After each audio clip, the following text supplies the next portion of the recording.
صباح الفل والياسمين على احلى اخوات في الدنيا. عاملين ايه؟ يا رب يكونوا بخير، يومكم كله خير وبركه. النهارده بقى هنعمل، بصوا، مش قادره اوصف لكم كده، اكله سهله سريعه من دول اللحوم، ما فيهاش حاجه خالص. بس بجد في الاخر كده حاجه تشهي وتفتح النفس. ان شاء الله تعجبكم. يلا بقى بسرعه بسرعه. اول مره تشوفيني اشتركي يلا في القناه وفعلي الجرس عشان يوصلك كل جديد، واعملي لايكات كتير واعملي شير كتير كتير لاصحابك، وانا عارفه ان شاء الله القناه تعجبك. يلا بقى نقول بسم الله. واول حاجه معانا طاسه فيها شويه من الزيت وفيها معلقه صغيره من الزبده او السمنه، اي ماده دهنيه عندك، ممكن سمنه بس ما فيش مشكله.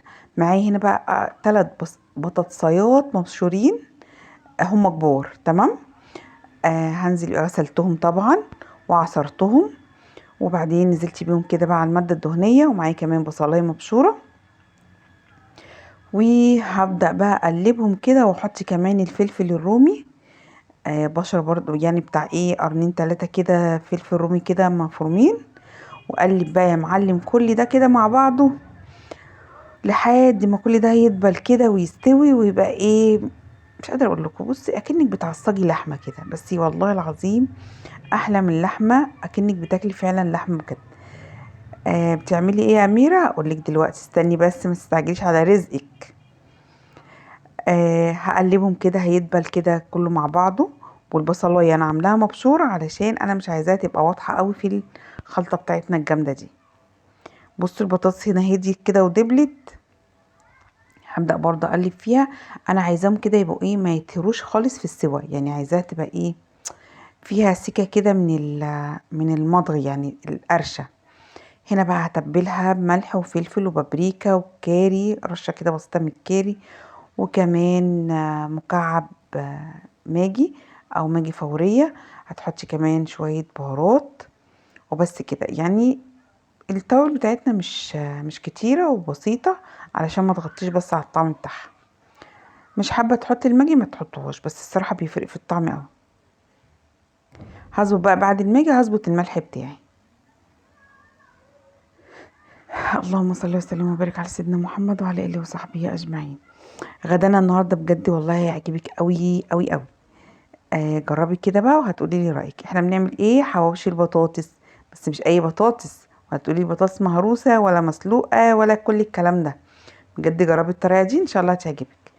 انت بصي السندوتش كده، ولا تحسي ان انت عملتي كده سندوتش بطاطس مهروسه وخلاص. لا لا لا، الكلام دوت كلام تاني. الجمال عدى الكلام. حطيت هنا طماطميتين مبشور مقطعين مكعبات، دول كده في الاخر، وكمان فصين كده من التوم مفرومين. حطيتهم كده في النص بس يتشوحوا. بعدين هدخل كله بقى كده ايه في بعضه. وبس كده، ده ايه غدانا النهارده، ايه هو الحواوشي بالبطاطس. بس مش اي حواوشي، بجد والله العظيم عجبهم وكان طعمه حكايه وريحته. هقولك بقى على ريحه الشوي دلوقتي كمان. اخر حاجه حطيتها كده رشه من البقدونس، وطفيت النار وخلاص، وهسيبه بقى يهدى ونشوف هنعمل ايه تاني. شايفين منظره؟ بجد اكنك كده معصجه لحمه. بس قلنا بقى النهارده يوم اقتصادي كده، قالوا لي يا ماما عايزين ناكل حواوشي.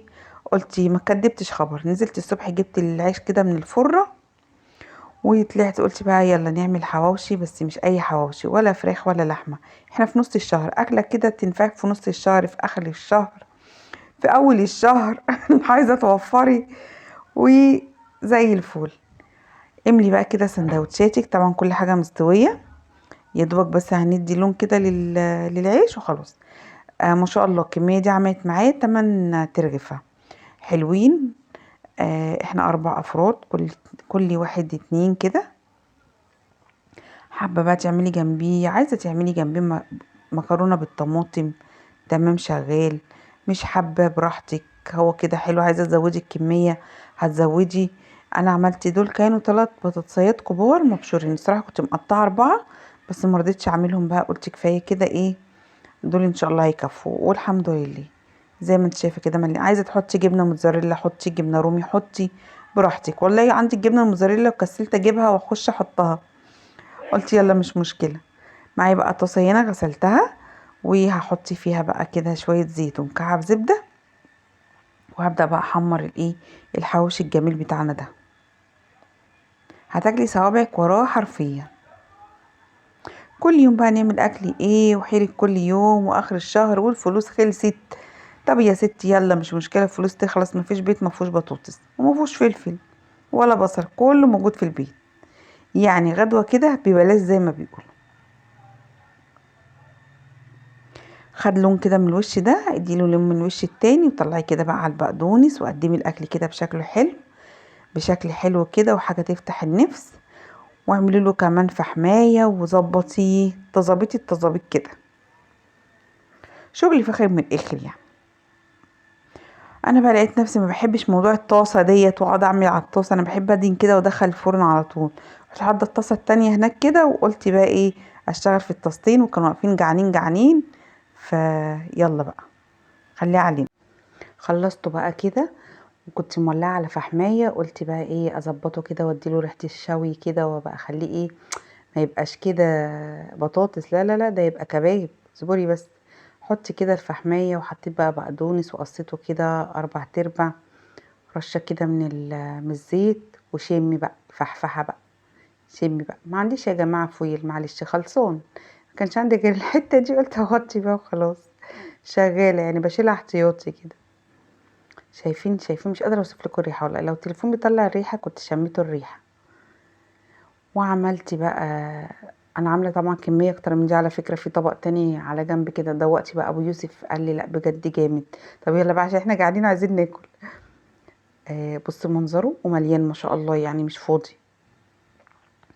اللي هيجرب بقى بألف هنا وشفا، ويجرب بقى ويقول لي لو كنتوا بتعملوه بالبطاطس مهروسه جربوه بقى بالطريقه ديت وقولوا لي ايه رايكم، ان شاء الله هيعجبكم. عملت بقى هنا كمان سلطه الطحينه الموفره بتاعتنا دي اللي انا بعملها، بجد حلوه قوي. وكمان جرجير وبألف هنا وشفا. وده كان غدانا النهارده وفيديو النهارده. يلا بقى يلا حطي لايك لو لسه ما حطيتيش، واشوفك ان شاء الله في فيديو جديد. مع السلامه.